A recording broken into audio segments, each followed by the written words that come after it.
Hello students, आप सभी स्वागत है मेरे यूट्यूब चैनल पर। आज हम यहाँ पर क्लास 10th का जो हमने चैप्टर स्टार्ट किया बेटा इलेक्ट्रिसिटी, उसकी एनसीईआरटी जो इन टेक्स्ट क्वेश्चन है पेज नंबर 216 पर आज हम काम करेंगे बेटा। इस पेज पर आपको 5 क्वेश्चन दिए हुए हैं 1 to 5। हम 1 by 1 क्वेश्चन को सोल्व करते हैं। तो आइए स्टार्ट करते हैं बच्चों। अगर आपने अभी भी चैनल सब्सक्राइब नहीं किया बेटा, चैनल सब्सक्राइब कर लें मेरा। अगर आप और वीडियो देखना चाहते हैं, एनसीईआरटी एक्सरसाइज देखना चाहते हैं, तो आप प्लेलिस्ट में जाइए, वहाँ पर आपको पूरी एनसीईआरटी सॉल्व की हुई है। मैंने आपको 1 by 1 क्वेश्चन किया हुआ है। और कोई सी पेज की आपको सोल्यूशन देखना तो आप पूरे चैनल आप प्लेलिस्ट में उसमें देख लीजिए, इलेक्ट्रिसिटी के नाम से प्लेलिस्ट बनी हुई है। अगर आपको लाइट चैप्टर देखना है तो आप लाइट चैप्टर को देख ले सकते हैं। तो फिजिक्स मैंने जो भी आपकी 10th क्लास की पूरी करवाई हुई है बेटा। तो आइए स्टार्ट करते हैं क्वेश्चन नंबर 1 के साथ, जिसकी स्टेटमेंट आपकी स्क्रीन के ऊपर आ चुकी है। जज the equivalent resistance when the following are connected in parallel 1 ohm and 10 raised to power 6 ohm। First part में पूछा आपसे। सेकंड पार्ट में पूछा है 1 ohm 10 raised to power 8 ohm 10 raised to power 6 ohm। कहते हैं आपको जज करना है। क्वेश्चन नंबर 1, इसका मीनिंग क्या है यहाँ पर क्वेश्चन का, क्या आपको कहना क्या चाहता है ये। आपके पास फर्स्ट पार्ट में 2 रेजिस्टेंस दिया हुआ है 1 ohm and 10 raised to power 6 ohm। कहते हैं इनको पैरेलल में लगाओ और आपका जो रेजिस्टेंस आएगा उसको जज करो। तो देखिए आपका एक रेजिस्टेंस तो 1 है और दूसरा रेजिस्टेंस 10 की पावर 6 है, यानी कि 10 लाख, बहुत बड़ा है। एक बहुत छोटा एक बहुत बड़ा है, दोनों को पैरेलल में लगा देते हैं। आपको पता है कि जब हम पैरेलल में लगाते हैं, अगर नहीं पता तो सीख लीजिए, अगर हम पैरेलल में रेजिस्टेंस को लगाते हैं तो जो नेट रेजिस्टेंस होता है हमारा, जो टोटल आएगा बनकर, वो जो सबसे छोटा रेजिस्टेंस है ना उससे भी कम आता है। तो यहाँ पर सबसे छोटा रेजिस्टेंस कौन है, 1 है।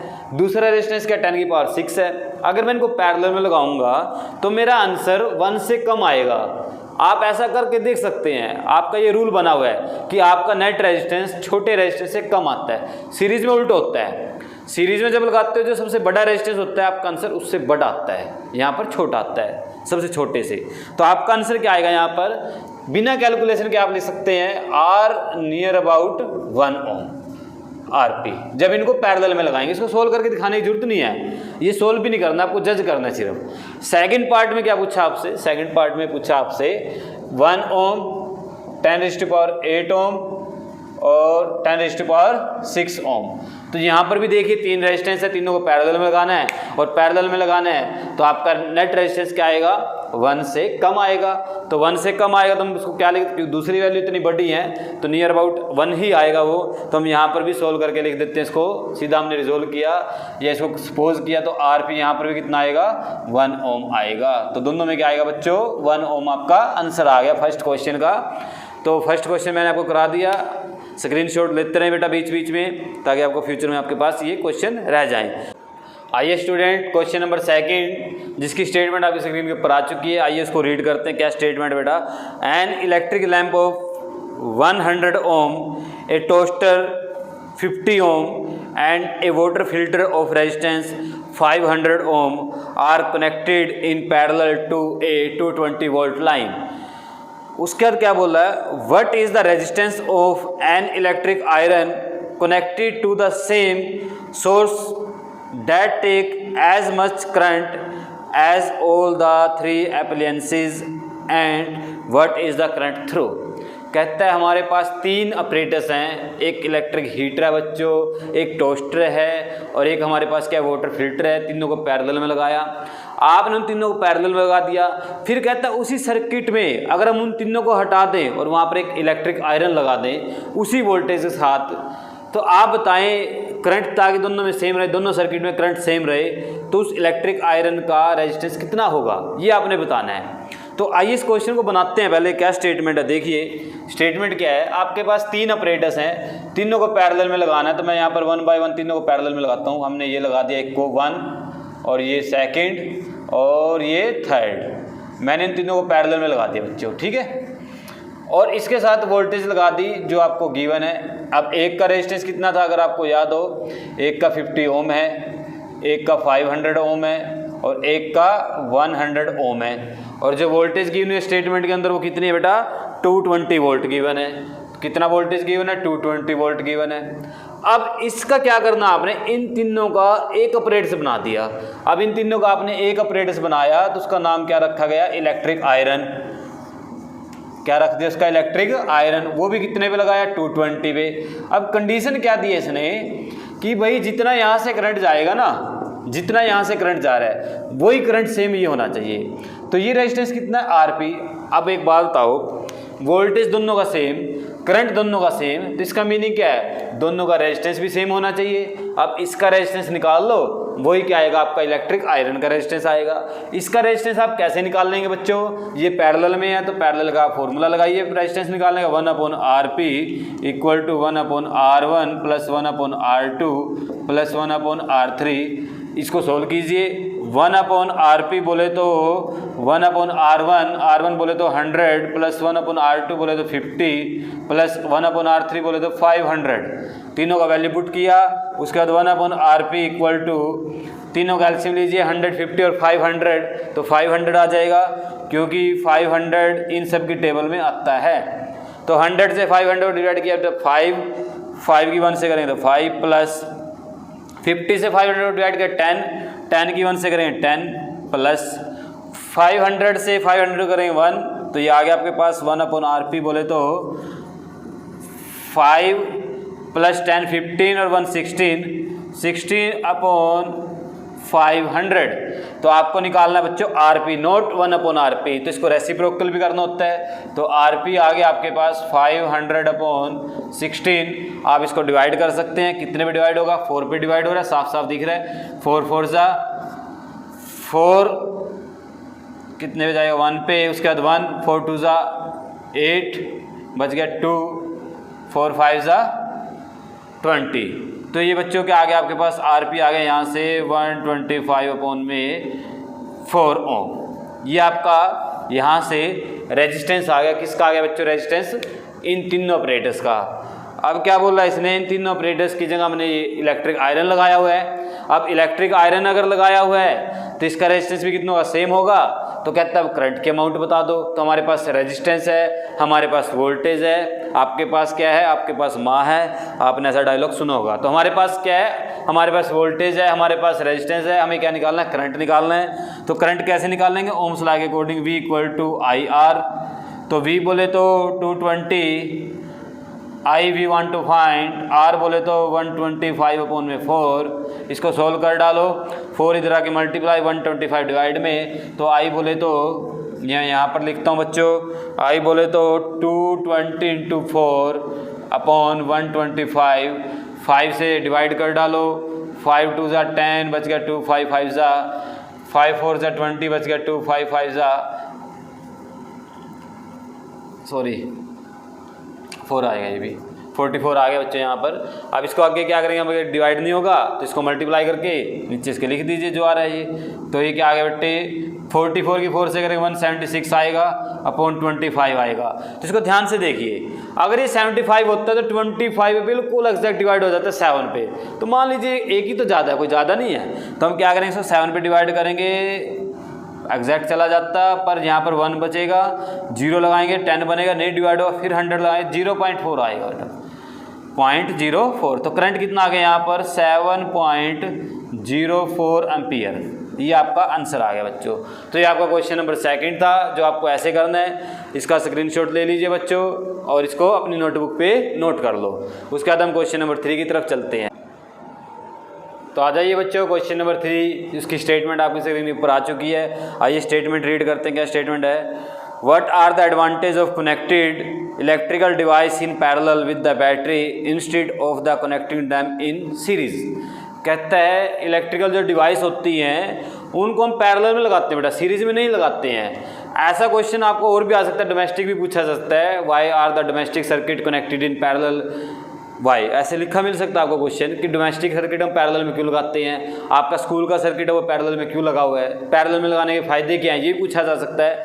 तो इस क्वेश्चन का आंसर हम बनाते हैं, पहले मैं समझा देता हूँ आपको ऐसा होता क्यों है, उसका लिखना आपके लिए बहुत ईजी हो जाएगा, आप आसानी से लिख सकते हैं। देखिए, अगर मान लो आपने सीरीज में लगा दिया बच्चों, मान लेते हैं आप 1 मिनट के लिए आपने क्या किया, गलती कर दिया, आपने सीरीज में लगा दिया सर्किट, और ये बहुत बड़ा सर्किट है आपका, मान लीजिए पूरा बड़ा स्कूल है इतना, और उसका पूरा सर्किट बना हुआ है, और ये आपके डिवाइस हैं, डिवाइस का मीनिंग ये फ़ैन है, ये आपका एसी लगा हुआ है, ये आपका बल्ब लगा हुआ है, ठीक है ना, ये 3 आपके ऑपरेटर्स लगे हुए हैं।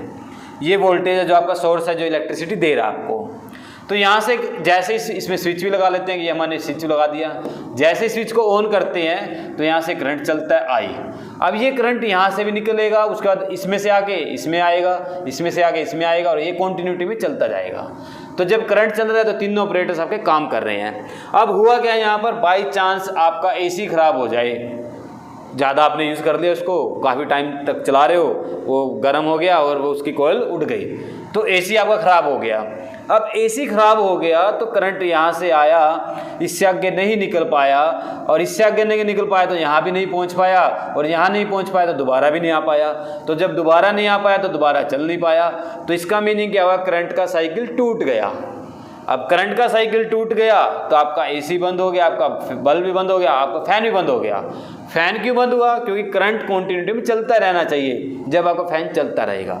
ये नहीं कि सर आप ये सोचो कि सर यहाँ तक तो पहुँच रहा है, करंट यहाँ तक तो पहुँच रहा है, नहीं बच्चों, करंट का कॉन्टिन्यूटी में चलता रहना चाहिए। जब करंट कॉन्टिन्यूटी में आता रहता है तो आपके ऑपरेटर्स चलते रहते हैं। तो सबसे बड़ा नुकसान तो यही है, अगर आपको पूरे सर्किट में से एक डिवाइस, कोई भी एक डिवाइस खराब हो जाए तो आपका पूरा सर्किट बंद हो जाता है बच्चों। इसलिए हम अपना जो सर्किट है, डोमेस्टिक सर्किट या स्कूल का सर्किट, हमेशा पैरेलल में लगाते हैं। पैरेलल में लगाने का फ़ायदा क्या होता है, मैं आपको उसका भी फ़ायदा समझा देता हूँ। देखिए डायग्राम बना के समझाते हैं बिल्कुल अच्छे से। ये हमारे पास मान लीजिए पैरेलल में हमने ऑपरेटर्स लगा दिए 3, जो आपके सामने मैं बना रहा हूँ। ये मैंने यहाँ पर 3 ऑपरेटर्स लगाए हुए हैं बच्चों, पैरेलल में लगा दिए, ठीक है। यहाँ से करंट जा रहा है। अब मान लो ये खराब हो गया, कोई बात नहीं, होने दो। करंट के पास 2 रास्ते हैं, ये और ये। करंट अपना यहाँ से निकल के और यहाँ पहुँच जाएगा, फिर अपना चक्कर पूरा करता रहेगा। मान लो ये भी खराब हो जाए, ये भी खराब होने दो, अभी भी करंट के पास रास्ता है यहाँ से जाने का, तो करंट अपना चलता रहेगा। तो पैरेलल में लगाने का फ़ायदा क्या है, अगर एक डिवाइस खराब भी हो जाए तो बाकी डिवाइस अपना काम करती रहती है बेटा। तो आप इसका आंसर लिख भी सकते हैं अगर आप लिखना चाहते हैं। इन पैरेलल पहला पॉइंट, all devices get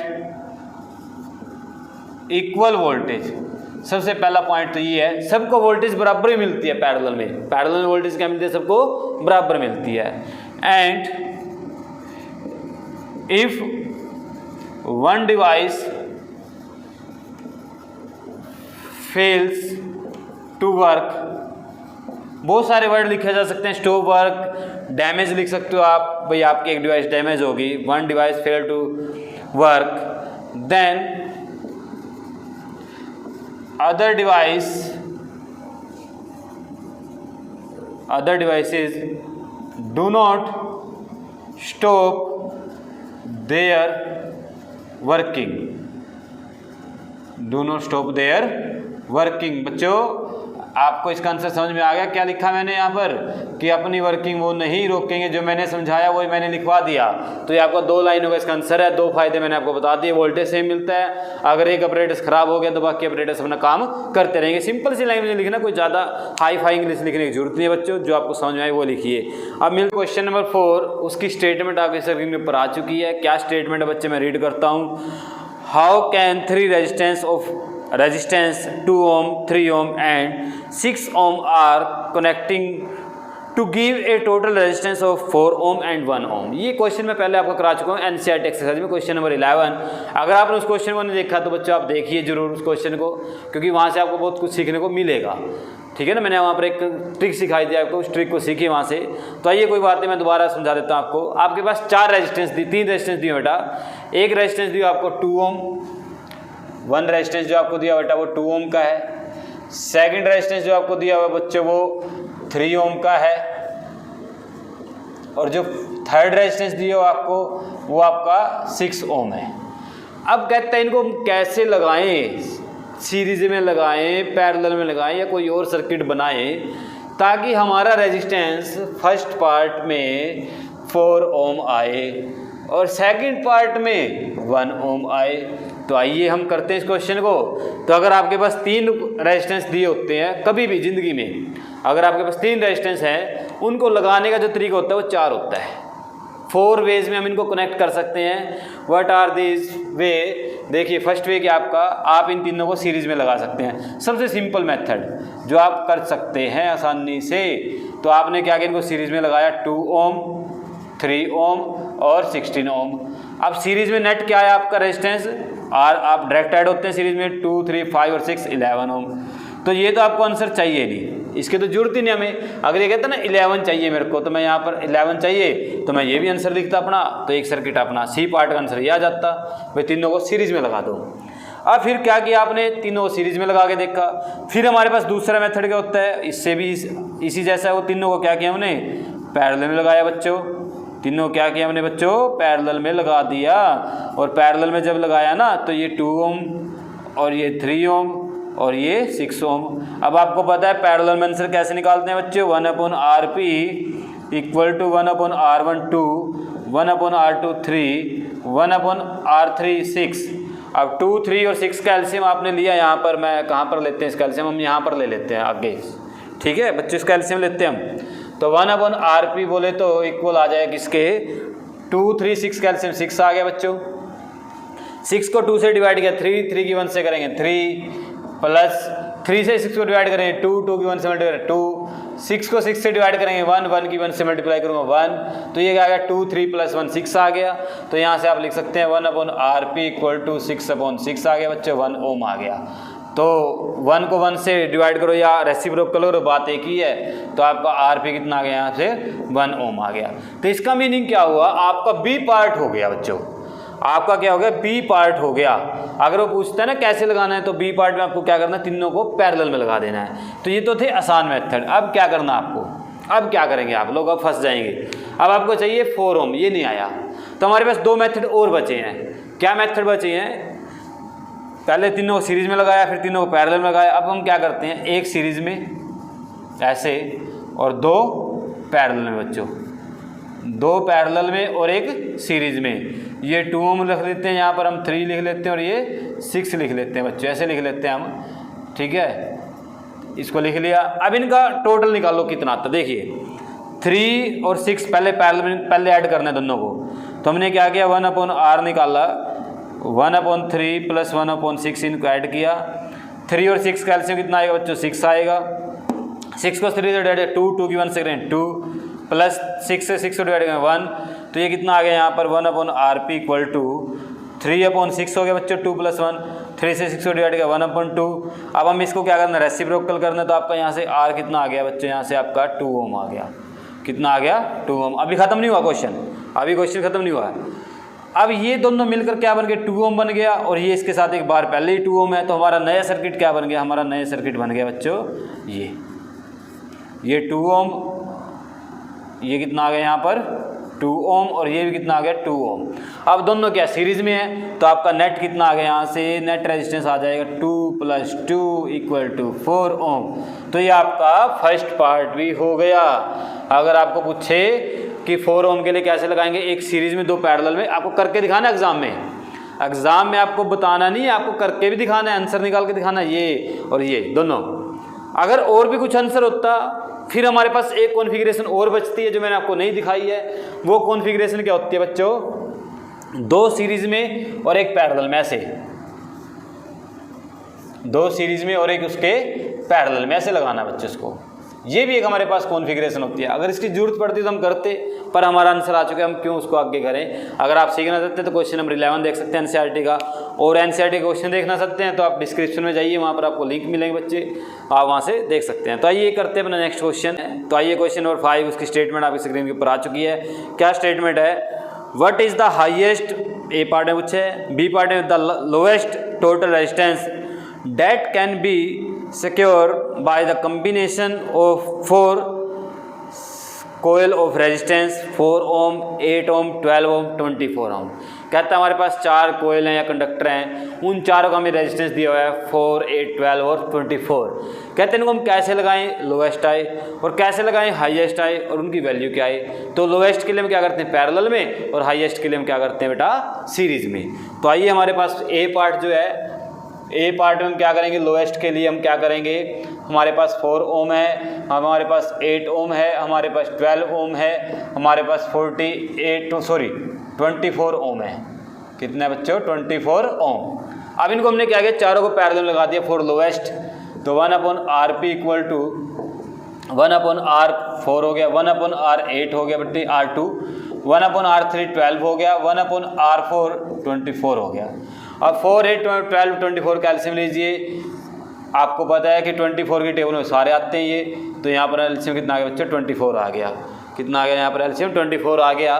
तो 1/RP, तो 4 को 24 से डिवाइड किया, 6 की 1 से करेंगे 6, 4 को 24 से डिवाइड किया तो 3, 3 की 1 से करूँगा 3, 12 को 24 से 2, 2 की 1 से करूँगा 2, प्लस 24 को 24 से करेंगे 1, 1 की 1 से करेंगे 1। तो क्या आ गया हमारे पास आंसर? 1/RP इक्वल टू 3 और 6 9 और 9 और 3 12, 12/24। तो डिवाइड कर डाला, 1/2 आ गया। इसको रेसिप्रोकल कर डाला तो RP आ गया। RP बोले तो 2 ओम। तो ये हमारे पास क्या आ गया? इसका लोएस्ट रेजिस्टेंस आ गया। अब देखिए बच्चों, इसका बी पार्ट करते हैं। बी पार्ट में हमें क्या करना है? हाईएस्ट रेजिस्टेंस निकालना है। तो हाईएस्ट कैसे आएगा? जब इनको हम सीरीज में लगाएंगे। तो सीरीज में कैसे लगाएंगे? सीरीज में हमें पता है, इनको डायरेक्ट ऐड कर देना है बच्चों। 4 ओम, 8 ओम, 12 ओम और 24 ओम, इनको ऐड कर दिया तो आप आंसर पाएंगे यहाँ से इनको ऐड करके 48 ओम। तो ये तो आपका बोले तो हाईएस्ट रेजिस्टेंस, ये आपका बोले तो लोएस्ट रेजिस्टेंस। तो ये आपके 5 के 5 क्वेश्चन मैंने बेटा इस पेज के करवा दिए हैं। अगर आपको वीडियो अच्छी लगी है, आपको तरीका अच्छा लगा पढ़ाने का, तो आप चैनल को सब्सक्राइब कीजिए, दूसरे बच्चों से शेयर कीजिए बेटा। ओके बेटा, मिलते हैं अपनी नेक्स्ट वीडियो में किसी नेक्स्ट टॉपिक के साथ। Thank you for watching.